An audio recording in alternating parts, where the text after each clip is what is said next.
Abdulrasheed Adéwálé Àkànbí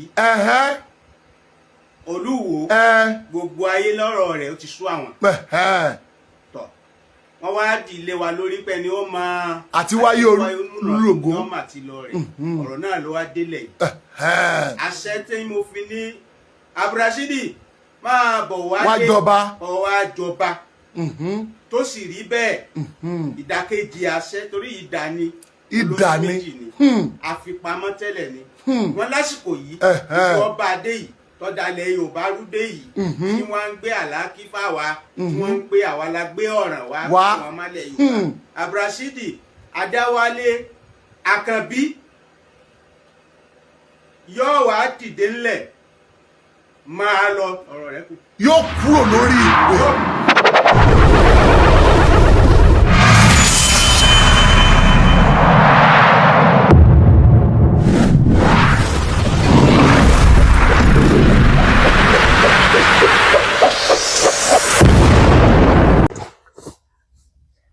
Ǹjẹ́ a lè sọ wípé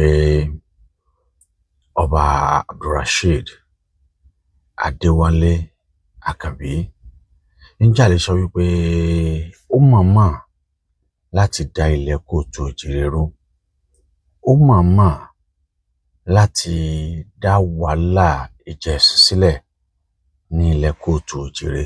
Ṣé a lè sọ wípé ọba yìí mọ̀ọ́mọ̀ ṣe ohun tó ń ṣe yìí láti lè dá èdè àìyedè sílẹ̀ láàrin àwọn ọmọ Oòduà ni?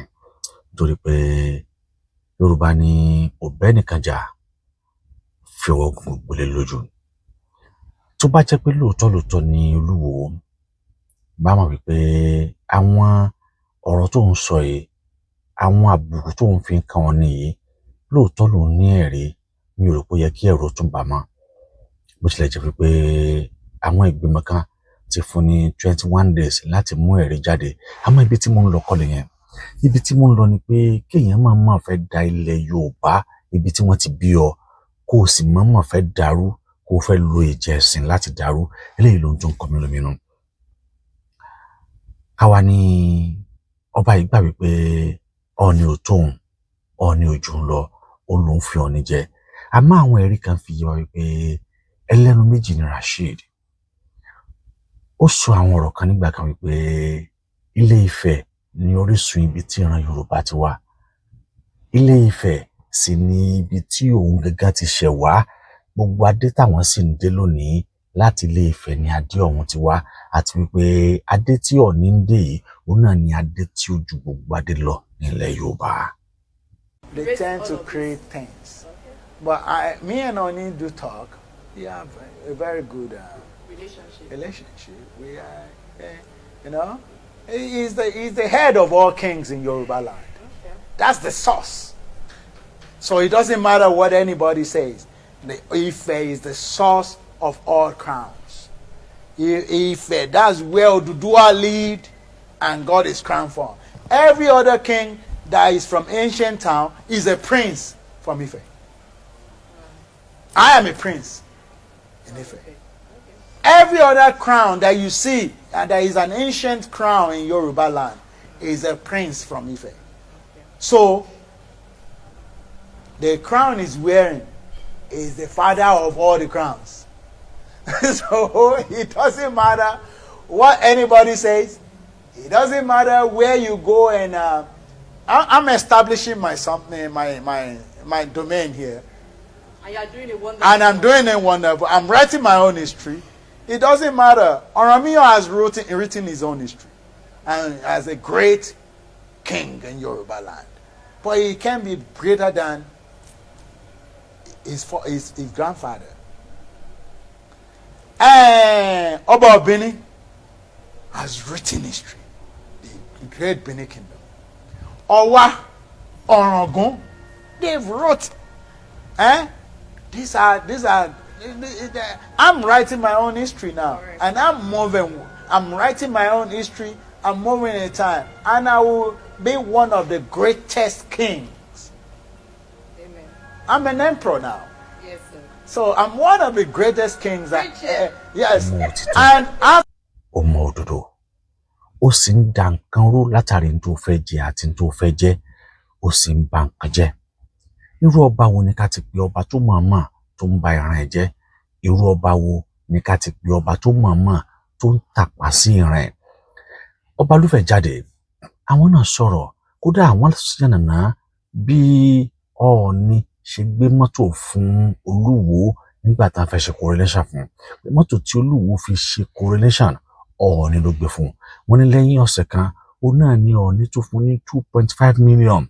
Láàárín ọ̀sẹ̀ kan síra, òun ní Olúwo tún béèrè fún another 2.5 million tí àwọn sì ní ẹ̀rí ẹ̀ lọ́wọ́. Olúwo òun ṣe nìkan tó yẹ kẹ́ ẹ máa gbé bàbàrà tẹ́ bá gbọ́ nǹkan kan tó sọ sórí afẹ́fẹ́. Just count him as a non-entity. It's not the type of person tí yẹn kẹ́ lè máa listen sọ. Tẹ́ ẹ bá ti tẹ fóònù yín tẹ́ ẹ rí lórí social media ẹ wéèfù ẹ ẹ̀rọ àtẹ̀sókè kẹ́ jẹ́ kí òun yẹn kò sínú ẹni tí a gbọ́dọ̀ listen sọ̀rọ̀ ẹnu ẹ̀. Ẹni tó bá jẹ́ ọlọ́gbọ́n ènìyàn nílẹ̀ Yorùbá á mọ̀ pé Olúwo ò sí lára ọba ilẹ̀ Yorùbá. Is there for figurehead. Ṣe rí ọ̀rọ̀ Olúwo ó gbà wá ẹnu wa gbà láti sọ̀rọ̀. Ṣùgbọ́n bàbá wa Ọọ̀ni láyéláyé bàbá ò jẹ́ sọ̀rọ̀. Torí òrìṣà tó bí ọmọ tó gbọ́n òun náà ló bọ́mọ tó gọ̀. Olúwo a lè fi gbogbo ẹnu sọ kò ń sọba ilẹ̀ Yorùbá. Gbogbo ohun tí Olúwo ń sọ òun kọ́ ló ń sọ. Wọ́n fẹ́ fi dá ìjà ẹ̀sìn kalẹ̀ nílẹ̀ Káàárọ̀ Oòjíire ni. Ọọ̀ni ò sínú ẹni tí Olúwo máa fi ta yín. Torí Ọọ̀ni sọ, èmi náà gbọ́ pé tó ń sọ pé òun lòun fọ Ọọ̀ni jẹ, òun ló rán Ọọ̀ni lọ́wọ́. Èmi ti wà lórí àpèrè nígbà tó Olúwo fẹ́ jẹ, tí bàbá wa Ọọ̀ni tó gbé odidi mọ́tò tí Olúwo fi jọba bàbá Ọọ̀ni ló gbé fún. Ìgbà tá a tún gbé mọ́tò fún ló tún sunkún pé owó pọ̀ lọ́wọ́ òun. A ní àwọn evidences yẹn lọ́wọ́, kò ń sọ̀rọ̀ ẹnu o. 2.5 àkọ́kọ́ tó kọ́kọ́ gbà mo sì ní dọ́kúmẹ̀ntì ẹ̀ lọ́wọ́.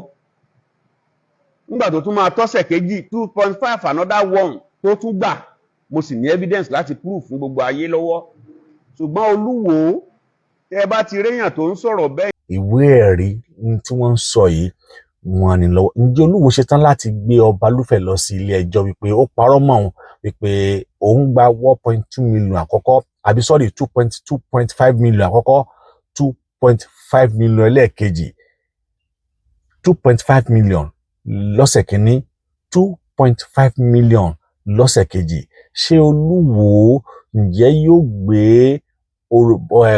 Ọbalúfẹ̀ lọ sí ilé ẹjọ́ wípé níṣe ni wọ́n parọ́ mọ́ òun pé òun gba 2.5 million lẹ́ẹ̀mejì lọ́wọ́ Ọọ̀ni, àti wípé ọkọ̀ tí Ọọ̀ni gbé fún, ọkọ̀ tó òun fi ṣe coronation, Ọọ̀ni ló gbé fún òun?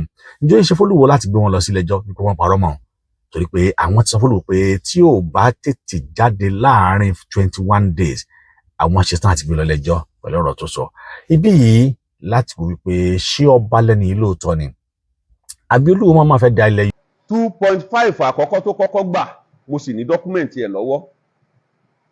Nígbà tó tún máa tọ́sẹ̀ kejì 2.5 another one tó tún gbà mo sì ní evidence láti proof fún gbogbo ayé lọ́wọ́. Ṣùgbọ́n Olúwo tẹ́ bá ti réyàn tó ń sọ̀rọ̀ bẹ́ẹ̀ yẹn, tẹ́ bá ti ń dá lóhùn ẹ̀ ń fún lágbára sí ni. Bọ̀ tẹ́ ẹ̀ bá ti dá lóhùn, ibi tó sọ sí ibẹ̀ ló máa kú sí. Olúwo ò ń ṣe ẹnìkan tí yàn lè máa bá. Ọba tẹ́ bá dẹ̀ ti rí tó bá ti ń mùmùkúmù tó ń fa igbó tó ń lá gbogbo oríṣiríṣi tí wọ́n ń lá yẹn, he have no any recognition to give him. He have no any respect. So we should just be looking at him because Ọọ̀ni òun ṣẹni tí èèyàn máa fi ta yín. Aníyìkáyé là ń pè lọ́ọ̀ni. Aníyìkáyé ọba tó ń fọba jẹ.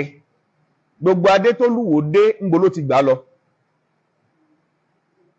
Obìnrin kan ṣoṣo tó jẹ Lúwo ńbo ló ti jẹ́. Is it not in Ifẹ̀ here? So what are we talking about? Tó Olúwo bá wá ń fìfẹ́ ta yín lénìí, ó dàbí ọmọ tó rí bàbá ẹ̀ fi tí bàbá ẹ̀ sùn tó yẹ kí bàbá tó bí lọ́mọ kíní bàbá ẹ̀ wá yọ sẹ́yìn, ó wá lọ́bẹ̀ ó lọ ń tampin. Ibi tó gbà wá ló fẹ́ gbà lọ.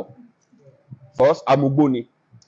Ẹ ṣe. Ẹ jẹ́ ká wo ìyà tí bàbá wa kọ sí ìgbélárugẹ àṣà àti ìṣe wẹ́ ó dà pé ẹ fẹ́ tọ́ sóbì àlẹ́pọ̀n nìyẹn because káàkiri gbogbo àgbà ńlá ayé ni wọ́n ti ń praise bàbá. I just came back from America last week about 5-6 days. Okay, you saw it. Ara àṣàlẹ̀ Yorùbá ni bàbá Ọ̀nìrán èmi Àràbà Ọwọ́ Erédùmí àti Sàlù Ẹdún Àbọ̀n tí mo lead group yẹn lọ. Ara àṣàlẹ̀ Yorùbá ni bàbá ní ká lọ gbéga nílùú òyìnbó. Ìlú yẹn a máa ń pè ìlú yẹn ní ìlú Ọ̀yọ́túnjí Oòduà. Bẹ́ẹ̀ ni, that's in South America. You know, we went there. Ọba wọn papòdà ní last year July. Láti jẹ ọba míì ó láwọn ohun àṣà tá a gbọ́dọ̀ ṣe nínú ìlú yẹn. Gbogbo àwọn òyìnbó yẹn ló dẹ̀ yí wa kó tán cooperate pẹ̀lú wa. You know, tẹ́ bá débẹ̀ ẹ rí gbogbo kíní Ọọ̀ni, ẹ rí Ẹ̀tàwólọ́wọ̀, gbogbo ẹ̀ ló wà ńbẹ̀. So bàbá wa jẹ́ ẹnìkan tó gbé àṣà, torí bàbá wa Ọọ̀ni kò ń ṣe pó ṣẹ̀ṣẹ̀ wáyé, ó ti ń wáyé tipẹ́, àgbàlagbà ni wọ́n. But ọ̀pọ̀lọpọ̀ ń wòye pé ọmọdé ló jọ Ọọ̀ni, ọmọdé ló jọ Ọọ̀ni, àgbà gidi ni. So when you talk of tradition and culture, bàbá gbé lárugẹ. Ẹ rí kí bàbá tó dórí àpèrè ní 2015, gbogbo ibi tó jẹ́ àwọn ojúbọ wa, ojúbọ Oòduà, Ọbàtálá nǹkan kan, ọ̀pọ̀lọpọ̀ àwọn ojúbọ yìí àti pátì gan tó yẹ pọ̀pọ̀lọpọ̀ tí ń ṣègbọ̀nsẹ̀ síbẹ̀, àwọn ìdí Ọ̀ṣun wọn tí ń ṣègbọ̀nsẹ̀ síbẹ̀. Ìgbà tí bàbá dé ibi tá a ti ṣẹ̀ wá nìyẹn. Oníkálukú bí wọn náà ṣe wà, tá a bá wo àkọsẹ̀jáyé ẹ̀ ń sìn àmọ́ ibi tó ti ṣẹ̀ jáde, bóyá ọmọ Ọbàtálá nìwọ gan bẹ́ẹ̀ tí ń sìn ẹ̀sìn ti gba gbogbo ẹ̀, ó ti kó táì sọ́rùn, bóyá ọmọ Ọ̀ṣun làwé. So odò tó bá dẹ̀ ti ń gbàgbé orísun ẹ̀, you know, that's it. Ọlọ́run ní jẹ́ kí gbogbo yín parun, àwa náà ò ní parun. So bàbá jẹ́ ni tó ti gbé gbogbo àṣà ní ilẹ̀ Yorùbá, ó ti wú dìde. Lọ́wọ́lọ́wọ́ bá ṣe ń sọ̀rọ̀ báyìí, a rán àwọn kan lọ sí Ìlógbò Èkìtì. Wọ́n ń sọdún Ìlógbò lọ́wọ́, ọdún Olúwa. Mo wà ńbẹ̀ ní last is not August. Èmi náà wà ńbẹ̀ ní August last year. You know, láti gbé gbogbo nǹkan, kò ń ṣe ilẹ̀ Ifẹ̀ nìkan. Gbogbo ilẹ̀ Yorùbá Ẹ̀fọ̀n Alààyè tí wọ́n bá máa ṣe ibẹ̀ ń sìn, bàbá Ọọ̀ni ń lọ bẹ̀. Bá a fẹ́ ṣe Tòǹdó, a máa lọ bẹ̀. Bá a fẹ́ ṣe Tẹ̀yọ̀ l'Ékòó, bàbá máa débẹ̀. He have his own role to play gẹ́gẹ́ bí Ọọ̀ni. So nídìí èyí, bàbá jẹ́ ni tó gbé àṣà wa. And those are the things tí mo fi kí ẹ̀yin ọ̀dọ́ àkókò yìí pé ẹ soríire lọ́pọ̀. Torí nípasẹ̀ àṣà, ibẹ̀ ni làkíkọ́ wà. Nípasẹ̀ àṣà, ibẹ̀ lóríkì wà. Kí náà ń pè lóríkì? Ṣé wọ́n lóríkì? O mọ̀ tó ń jẹ́ bẹ́ẹ̀? Kí lóríkì ẹ? O lóríkì ẹ̀ ara ẹ̀ nìyẹn, ara àṣà tó ń parun nìyẹn. Ṣùgbọ́n sìn a ti ń gbé dìde.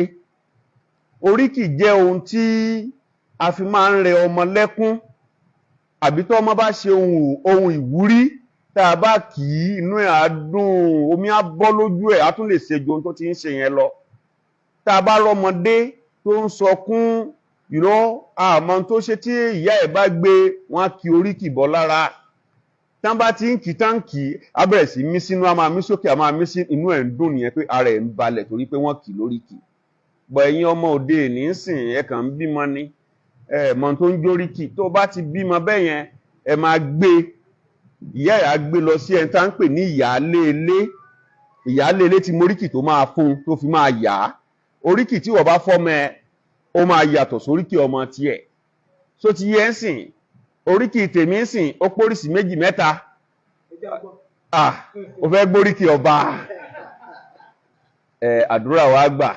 Ní ilé ìyá bàbá mi, ìyẹn là ń pè ní ilé ọba lọ́ràn.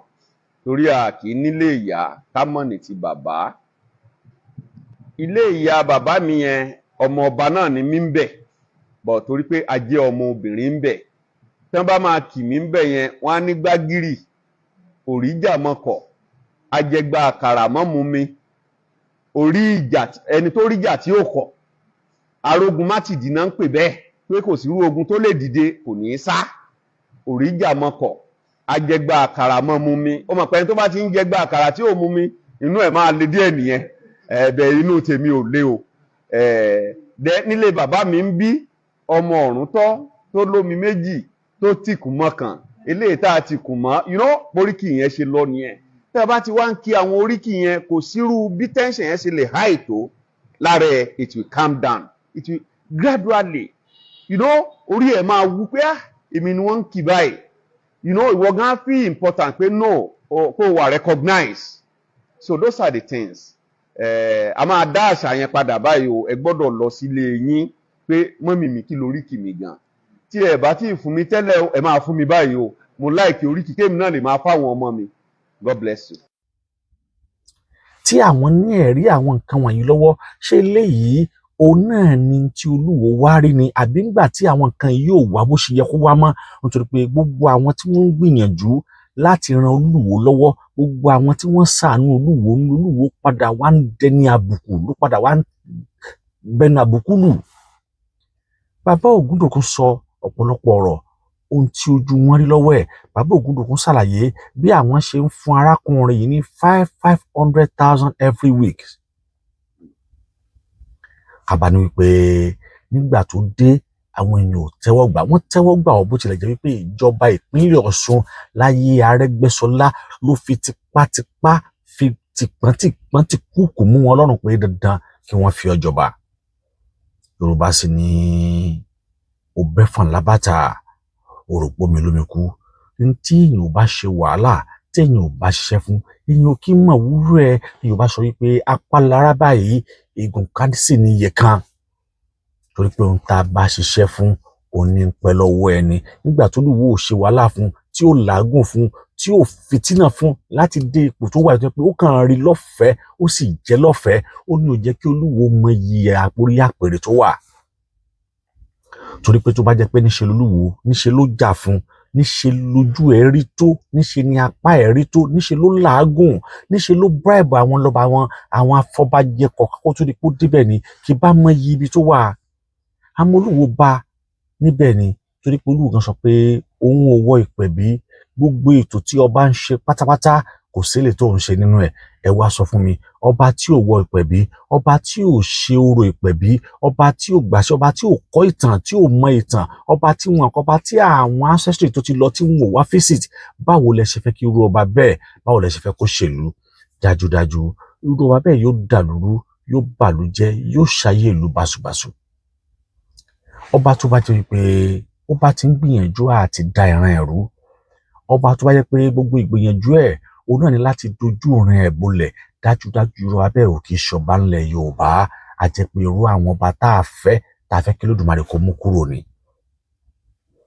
Ẹ wo àwọn ọ̀rọ̀ tí ọba Lúfẹ̀ ń sọ, ẹ wo bí wọ́n ṣe yànnàná ọ̀rọ̀, ẹ wo adúrú owó tí Ọọ̀ni gangan ti fúnra rẹ̀ ti ná lérí ọba yìí.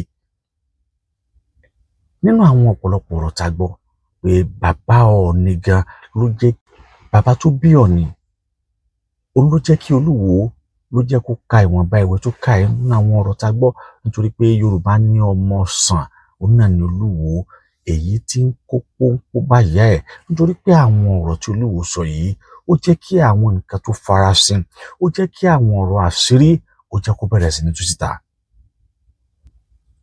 Ẹ̀yin kan wá ní ẹni kí Ọọ̀ni, ẹni kó bọ́ta kó wá ṣàlàyé ẹnu ẹ̀ bóyá lóòótọ́ ni ló bá ìyàwó Olúwo sùn. Àmọ́ ìbéèrè mi sí yín ni wípé Ọọ̀ni níyàwó méje, èwo nínú àwọn ìyàwó méjèèjì tí Ọọ̀ni ní yìí òun náà ni ìyàwó Olúwo tó? Ẹ jẹ́ ká kàn tiẹ̀ kọ́ mọ́ láti bẹ̀ débi tí ọba yẹn wá wò pé òun tó sólò láti lọ máa bá yàwó ọba ẹ̀ lájọṣepọ̀. Gbogbo ìyàwó tí Ọọ̀ni ní, èwo nínú wọn òun náà ni ìyàwó Olúwo lè dúró lẹ́gbẹ̀ẹ́? Ibi torí pé Yorùbá sọ wípé ohun tó bá jọ òun náà là á fi wé òun, èpo ẹ̀pà òun ló jọ kú sí ẹ̀ lérí.